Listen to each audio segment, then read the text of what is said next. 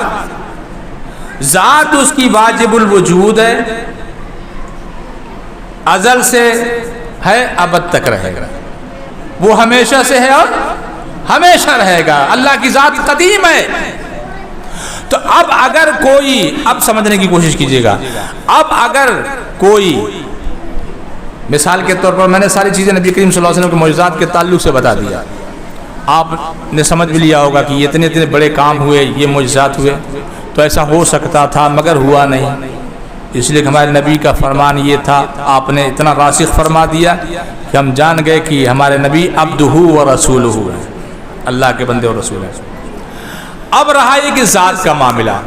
اب اگر کسی کے بارے میں ہم یہ گمان کر لیں، یہ خیال کریں کہ اس کی ذات بھی واجب الوجود ہے، ہمیشہ سے ہمیشہ رہے گی، یا کوئی اس بات کو مان لے اپنے لیے، تو کیا ہوا؟ وہ اللہ کے ذات میں اس نے شرک کیا، تو شرک بھی ذات ہو گیا، وہ مشرک ہو گیا. اب رہا صفات کا معاملہ. تو صفات میں کل میں نے بتایا تھا کہ صفات میں کچھ چیزیں ایسی ہیں کہ جیسے ہمارا دیکھنا. اب آپ پڑھیں گے اللہ علیم ہے، جانتا ہے، جاننے والا ہے، تو ہم بھی جاننے والے ہیں. اللہ سمیع ہے، سننے والا ہے، تو ہم بھی سننے والے ہیں، ہم بھی سنتے ہیں. اللہ دیکھتا ہے، وہ ہم بھی دیکھتے ہیں. اللہ حی ہے، زندہ ہے، ہم بھی زندہ ہیں. تو اللہ بھی زندہ، بندہ بھی زندہ.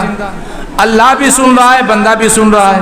اللہ بھی دیکھتا ہے، بندہ بھی دیکھ رہا ہے. یہ تمام باتیں ہیں.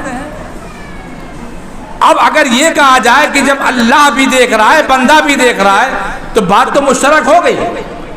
ملا کہ نہیں ملا یہاں؟ تو اگر اسی اعتبار سے مان لیا جائے کہ یہ کہہ دینے سے کہ فلاں دیکھ رہا ہے. اب ایک حدیث پڑھ کے بتا دیتا ہوں آپ کو. آقا کریم نے فرمایا کہ جب بندہ نفل کے ذریعے نفلوں کی کثرت کرتا ہے، اس کے ذریعے جب اس مقام پر پہنچ جاتا ہے کہ اللہ کا محبوب بن جاتا ہے، اس کے قرب تک پہنچ جاتا ہے. جب اس کے قرب میں پہنچ جاتا ہے تو اللہ کیا فرماتا ہے کہ میں اس بندے کا، اس کی آنکھ ہو جاتا ہوں جس سے وہ دیکھتا ہے، اس کے کان ہو جاتا ہوں جس سے وہ سنتا ہے، اس کے ہاتھ ہو جاتا ہوں جس سے وہ پکڑتا ہے، اس کی زبان ہو جاتا ہوں جس سے وہ بولتا ہے، اس کے پیر ہو جاتا ہوں جس سے وہ چلتا ہے. اللہ تو ان تمام چیزوں سے پاک ہے، جسم و جسمانیات سے تمام چیزوں سے پاک ہے.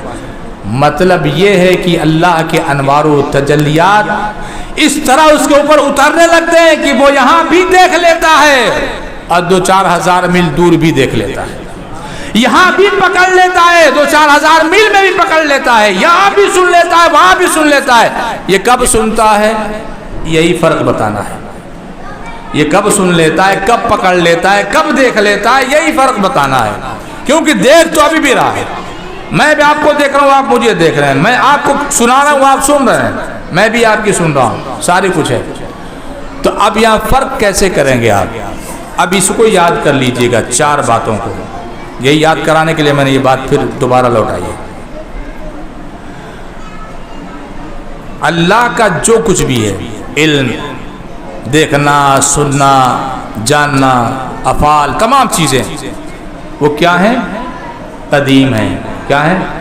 جس طرح اللہ کی ذات قدیم ہے، اسی طرح اس کے صفات قدیم ہیں. تو قدیم ہونا یہ کس کا ہے؟ اللہ کے لیے قدیم ہونا نمبر 1. پھر دوسرا ذاتی، 2 ہو گیا. زبان اندر سے ہلاتے رہیے گا. نمبر 1 قدیم، دوسرا ذاتی، تیسرا لا محدود، چوتھا غیر فانی. چوتھا، پہلا قدیم، دوسرا ذاتی، تیسرا لا محدود، چوتھا غیر فانی. اب علم کے تعلق سے لے لیجئے کہ ہم کہتے ہیں اللہ کے نبی صلی اللہ علیہ وسلم کو علم غیب ہے، اور اللہ عالم الغیب ہے، علام الغیوب ہے. تو اب اگر علم غیب یوں کہہ دیتے کہ خود نبی کی ذات سے ہے، تو بات الگ ہو سکتی تھی۔ اب یہ 4 باتیں ملحوظ ہیں ہمارے پاس۔ اللہ کا قدیم ہے، کیا ہے؟ قدیم ہے۔ اللہ کا علم قدیم ہے، جیسے اس کی ذات قدیم ہے اس کا علم قدیم ہے۔ اور نبی کا علم حادث ہے۔ اللہ کا علم ذاتی ہے، نبی کا علم عطائی ہے۔ اللہ کا علم لا محدود ہے، وہ کتنا دیکھ سکتا ہے، کیا دیکھ سکتا ہے، وہ سب لا محدود ہے۔ نبی کا دیکھنا سننا محدود ہے۔ اللہ کا غیر فانی ہے، اس پر فنا واقع نہیں ہوگی، لیکن نبی اکرم صلی اللہ علیہ وسلم کے علم پر ممکن ہے، فنا واقع ہونا ممکن ہے، اگر سے ایسا ہوگا نہیں، کیونکہ رب نے فرمایا ہے وَلَلْآخِرَةُ خَيْرٌ لَكَ مِنَ الْأُولَىٰ، کہ ہم تو آپ کے مقام و مرتبے کو ہر آنے والے پل میں آپ کا مقام و مرتبہ بڑھتا ہی جا رہا ہے۔ اور نبی کے علم کی حد ہے، نبی کے علم کی حد ہے۔ اللہ کا علم لا محدود ہے، نبی کے علم کی حد ہے، مگر وہ اور بات ہے کہ ہم وہاں تک نہیں پہنچ سکتے، مگر حد ہے۔ تو یہ 4 باتیں ملحوظ رکھ کر کے اگر ہم کسی کو علم مانتے ہیں، کسی میں عطا مانتے ہیں کچھ بھی، تو یہ 4 باتیں ملحوظ رکھ کے اگر مانتے ہیں تو یہ شرک سے باہر ہو جاتا ہے۔ اس لیے کہ جو بھی ہے وہ عطائے ربی سے ہے۔ ہم دیکھ رہے ہیں رب کی عطا سے، ہم بول رہے ہیں رب کی عطا سے، ہمیں کوئی چیز کوئی دے رہا ہے رب کی عطا سے، یہ تمام باتیں رب کی عطا سے ہیں۔ تو اب یہ 4 باتیں ملحوظ رکھیے گا۔ اگر آپ سے کوئی پوچھے تو کہیے بھائی یہ 4 باتیں ہم ملحوظ رکھتے ہیں، اس کے بعد کام کرتے ہیں۔ پہلا یہ کہ رب کی ذات وہ قدیم ہے، دوسرا یہ کہ جو کچھ بھی ہے اس کا ذاتی ہے، اس کو کسی نے نہیں دیا ہے، اس کا خود کا ہے، تیسرا یہ ہے کہ لا محدود ہے، چوتھا غیر فانی ہے۔ اور ہم یہ 4 چیزیں ملحوظ رکھ کر کے کوئی بات کرتے ہیں، ہم کسی سے کچھ کہتے ہیں تو یہ 4 چیزیں ہمارے سامنے رہتی ہیں، پھر بات کرتے ہیں۔ تو عزیزان ملت اسلامیہ، ان باتوں پر توجہ بھی فرمائیے، اور جہاں تک یاد ہو سکتا ہے یاد کر لیجئے گا، اس لیے کہ اس کی ضرورت پڑتی ہے گاہے بگاہے، کبھی ایسے لوگوں سے ملاقات ہو جاتی ہے۔ تو یہ بات یاد رکھیے گا کہ پاگل اونٹ تو جانتا ہے اپنے پاگل پن میں بھی کہ یہ اللہ کے نبی ہیں صلی اللہ علیہ وسلم، اور پاگل بکری بھی جانتی ہے۔ تو میں سمجھتا ہوں کہ بنے ہوئے پاگلوں سے تو بہتر وہی پاگل تھے۔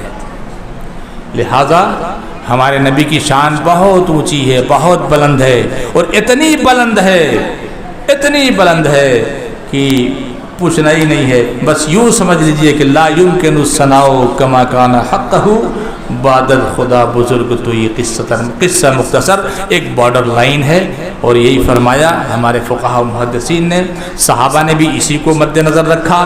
امام بوصیری رحمۃ اللہ نے اپنے قصیدہ میں بھی یہی کہا کہ جو نصارہ نے کہا وہ مت کہنا، یعنی معبود مت کہنا، باقی اس کے علاوہ جتنی مدح و تعریف کر سکتے ہو سب کچھ کر جاؤ، اس لیے کہ اللہ کے بعد اگر کوئی برگزیدہ ہستی ہے، کوئی برگزیدہ ذات ہے، اور سب کا آقا کوئی ہے تو آقا کریم سید عالم جناب محمد رسول اللہ صلی اللہ تعالی علیہ وسلم ہے۔ عزیزان ملت اسلامیہ، یہ مجلسیں جو ہو رہی ہیں 10 روز تک کی انشاءاللہ یہ جاری و ساری رہیں گی، اور میں یہ چاہوں گا کہ آپ اطمینان و سکون سے آگے بیٹھا بھی کریں، سنا بھی کریں، اور کوشش کریں کہ زیادہ تعداد میں آنے کی کوشش کریں، کیونکہ باتیں جب آپ سنیں گے تو کچھ نہ کچھ آپ کو پتہ چلے گا، معلومات حاصل ہوگی، جانیں گے تو لوگوں تک پہنچائیں گے، بتائیں گے، اور یہ سب سے بڑا کام ہے انشاءاللہ الرحمن الرحیم۔ اب تو چونکہ یہ باتیں ہو گئیں، اور کل میں چاہوں گا کہ اور سویرے آ جائیں، تاکہ اب اس کو میں دوسرا رخ دوں گا، رخ دینا شروع کروں گا، اس لیے کہ یہاں توحید و رسالت تک بات چلی ہے۔ انشاءاللہ کل سے اب بات گفتگو چینج ہوگی میری۔ دعا فرمائے اللہ تبارک و تعالی ہم سب کو صراط مستقیم پر چلتے رہنے کی توفیق مرحمت فرمائے۔ مولا کریم ہم سب کے گناہوں کو معاف فرما، الہ العالمین ہم سب کی مشکلوں کو آسان فرما، پروردگار ہمیں جو بیمار ان شفاء کاملہ والعاجلہ نصیب فرما، جو قرض دار ان کو بار قرض سے سبق دوش فرما، جو صاحب اولاد ان کی اولادوں کو نیک اور صالح بنا، مولا کریم جو بے اولاد ہیں انہیں نیک اور صالح اولاد عطا فرما، پروردگار جو برسر روزگار ہیں ان کے رزق میں برکت عطا فرما، مولا جو بے روزگار ہیں انہیں روزگار مہیا فرما، الہ العالمین اسلام کا بول بالا فرما، پرچم اسلام کا بول بالا فرما، مسلمانوں کی عزت و آبرو کی حفاظت فرما۔ پروردگار عالم ہم سب کے پیشانیوں میں سجدوں کی طرف عطا فرما، مولا کریم ہمارے پیشانیوں میں سجدوں کی طرف عطا فرما۔ یا اللہ مسجدوں کو بھرنے کی توفیق مرحمت فرما، پنجگانہ نماز پڑھنے کی توفیق مرحمت فرما۔ مولا کریم جتنے لوگ یہاں حاضر ہیں جو نہیں ہیں مولا ان سب کی نیک و جائز خواہشات و مرادوں کو پوری فرما۔ الہ العالمین مجھ سے بولنے میں کسی قسم کی کوئی بھی کوتاہی ہو تساہلی ہو مولا اسے معاف فرما۔ وصلی اللہ تعالی علی النبی الکریم وعلی آلہ واصحابہ اجمعین برحمتک یا ارحم الراحمین، وآخر دعوانا الحمدللہ رب العالمین۔